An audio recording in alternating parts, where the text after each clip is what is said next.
Good morning friend, मैं आपका दोस्त अजीत कुमार गुप्ता।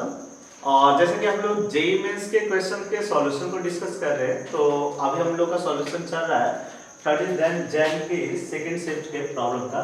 फिजिक्स के पार्ट को सॉल्व कर रहे हैं हम लोग। प्रीवियस वीडियो में कुछ सवालों को सॉल्यूशन को देख चुके हैं कि कितना ट्रिकी और कितना कॉन्सेप्चुअल सवाल को रख रहा है फिजिक्स। आज हम उसके आगे देखेंगे।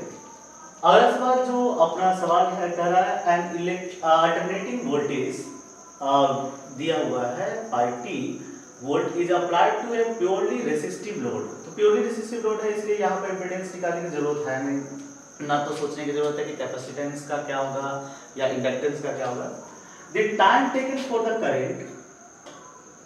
Current to rise from half of its peak values to the peak values. अगर आप इलेक्ट्रोमैग्नेटिक इंडक्शन या ऐसे करंट्स के बारे में जान रहे हैं, तो ये सिंपल चीज है कि हम करंट की इक्वेशन को किस तरह से रिलेट करते हैं, I equal to I naught sine theta.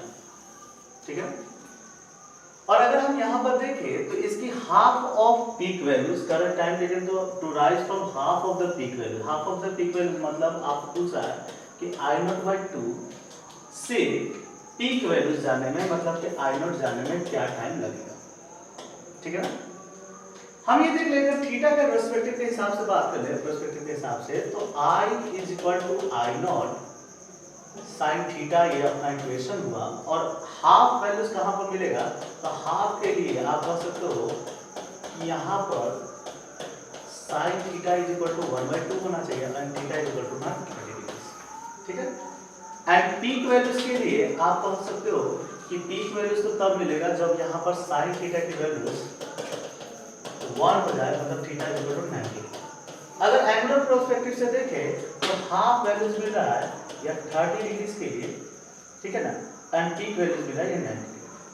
अब चूंकि एंगल रोटेशन हमें अगर ये ओमेगा मिल जाए तो हम कह सकते हैं कि कितना एंगल रोटेट करना है, तो π/3, क्योंकि 30 डिग्री से 90 डिग्री के बीच में π/3 एंगल का रोटेशन है, निकाल लेते हैं। तो अगर वोल्टेज का इक्वेशन देखें तो V equal to V0 sin omega t and omega compare कर लेते। ओमेगा क्या, 100 पाई। ठीक है। तो टाइम टेकन टू रीच क्या हो जाएगा, theta by omega, and theta हमने बोला है π/3 और 100 पाई, इसका मतलब time is equal to π/3 into 100।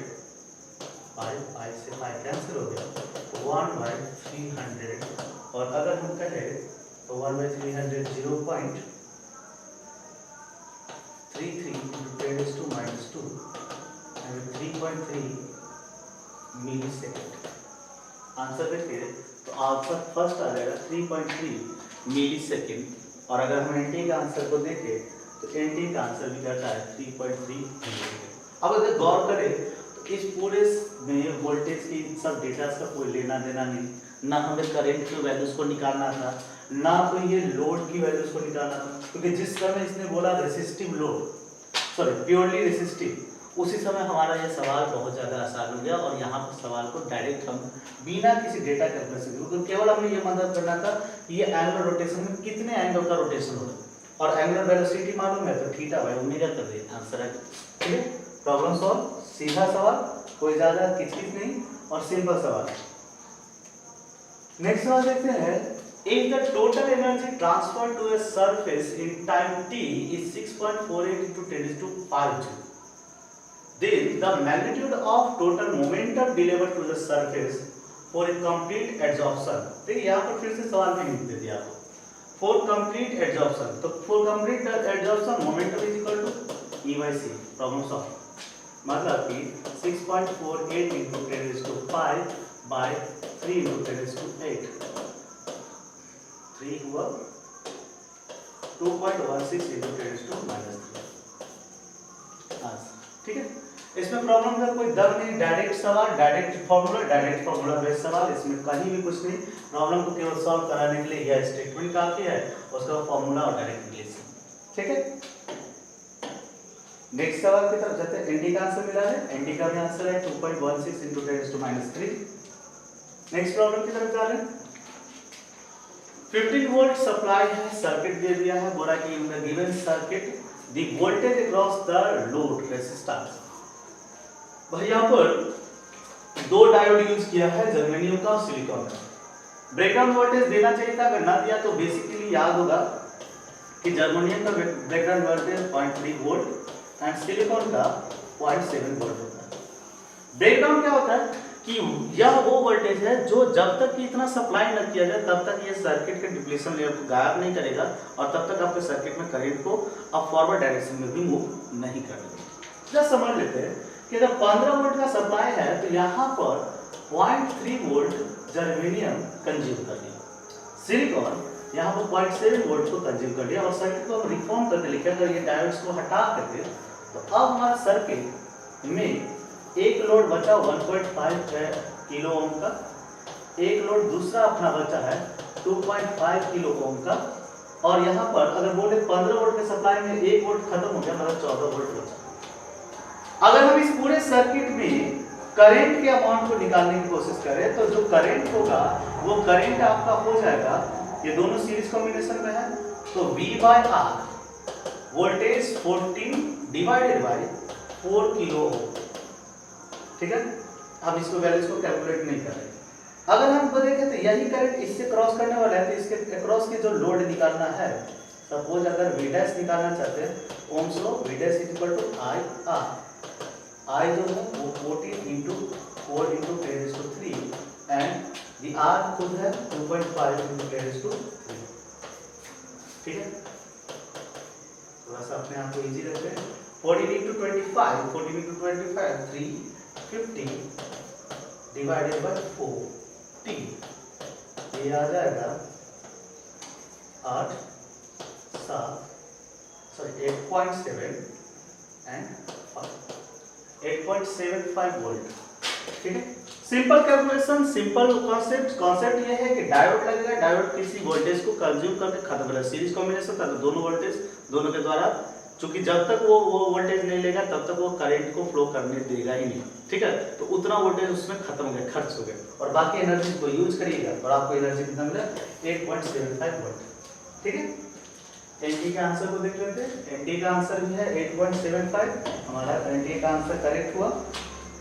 अगले सवाल की तरफ जाते हैं। For the photo electric effect the maximum kinetic energy is EK of the photoelectrons is plotted against the frequency nu of the incident photon as shown in figure. The slope of the graph gives. Option में जाने से पहले आप photo electric effect के बारे में अगर क्या जानते हो तो मैक्सिमम काइनेटिक एनर्जी, तो kinetic energy is equal to energy of photon minus work function. ठीक है, and kinetic energy is equal to hc by सब, यहाँ पर न्यू में दिया हुआ है तो हम लोग न्यू में लिखते हैं h न्यू माइनस 5। अब थोड़ा सा बताइए कि यहाँ पर काइनेटिक एनर्जी को y एक्सिस पर लिया है, ठीक है, और x एक्सिस पर न्यू को किया है प्लॉट, और हमसे पूछ रहा है कि यहाँ पर स्लोप क्या होगा। तो y पर mx plus c straight line के अनुसार इसका मतलब यह जो स्लोप है इनडायरेक्टली और डायरेक्टली प्लैंक्स कांस्टेंट को इंडिकेट कर रहा है, क्योंकि y पर mx प्लस c ये हुआ स्ट्रेट लाइन इक्वेशन, और काइनेटिक एनर्जी के इक्वेशन में यह स्लोप इक्विवेलेंट है प्लैंक्स कांस्टेंट। ठीक है, मतलब यहाँ पर सवाल में कुछ भी चीज करने की जरूरत नहीं है, डायरेक्ट सवाल आपको बन करके आएगा, आंसर प्लैंक्स कांस्टेंट। ठीक है, बेसिक मैथ्स और कॉन्सेप्ट आपका आइंस्टीन का दिया हुआ। A beam of unpolarized light of intensity I naught is passed through a polaroid A and then through another polaroid B, which is oriented so that its principal planes makes an angle 45 relative to that of A। देखो Malus law अगर पिछले आप video में गए होंगे तो आपको एक और शिफ्ट के प्रॉब्लम्स में आपको वो पूरे लॉस बताएगा, जिसमें दो ही लॉ है जिसको समझना है। एक तो ये कहता है कि अगर आपके पास पोलराइड्स है और इधर से अगर I इंटेंसिटी की अनपोलराइज्ड लाइट आ रही है, ठीक है ना, अनपोलराइज्ड लाइट, तो ये कुछ भी ओरिएंटेशन होगा, क्या है क्या नहीं लेना देना नहीं है, वो उससे पोलराइड से क्रॉस करके वो अपनी इंटेंसिटी का हाफ हो जाएगा। पहला नियम ये। दूसरी नियम ये कहती है कि अगर वो कोई पोलराइड्स है और उससे पास होने उससे पहले वो I इंटेंसिटी है और कोई दूसरा पोलराइड्स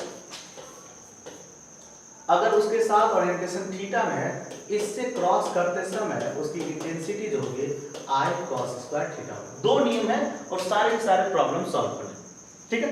अगर यहाँ पर देखें तो कह रहा है कि अनपोलराइज्ड बीम है, इंटेंसिटी I नॉट का, सब जो I नॉट के लिए क्या है, वो पास कर रहा है पोलराइड्स A के द्वारा, तो यहाँ पर A के द्वारा जब पास किया तो उसकी इंटेंसिटी हो गई I नॉट बाई 2, ठीक है। देन पास कर रहा है B के द्वारा, मतलब ये A है और एक B पोलराइड्स है, ठीक है ना। जो प्रिंसिपल इसमें makes and 45 degree, theta is equal to 45 degree, तो इंटेंसिटी ऑफ इमर्जिंग है, इमर्जेंट लाइट, मतलब जो फाइनली निकला है, सब जो I नॉट है I नॉट बाई 2 यहाँ लेकर के आए, तो यहाँ से भी निकल के आएगा I naught by 2 cos square theta. तो सॉल्व कर लेते हैं, I naught by 2 cos square 45 degree, इसका मतलब I naught by 2 into 1 by root 2 square I naught by 4।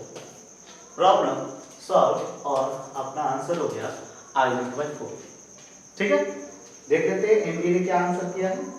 NDA का आंसर अपना है I naught by 4।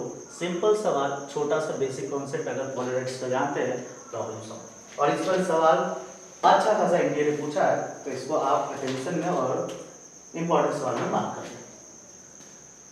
Next question कह रहा है कि when A potential difference V is applied across a wire of resistance R, it dissipates energy at the rate of W. If the wire is cut into two halves and these two halves are connected mutually parallel across the same supply, the energy dissipation rate will be।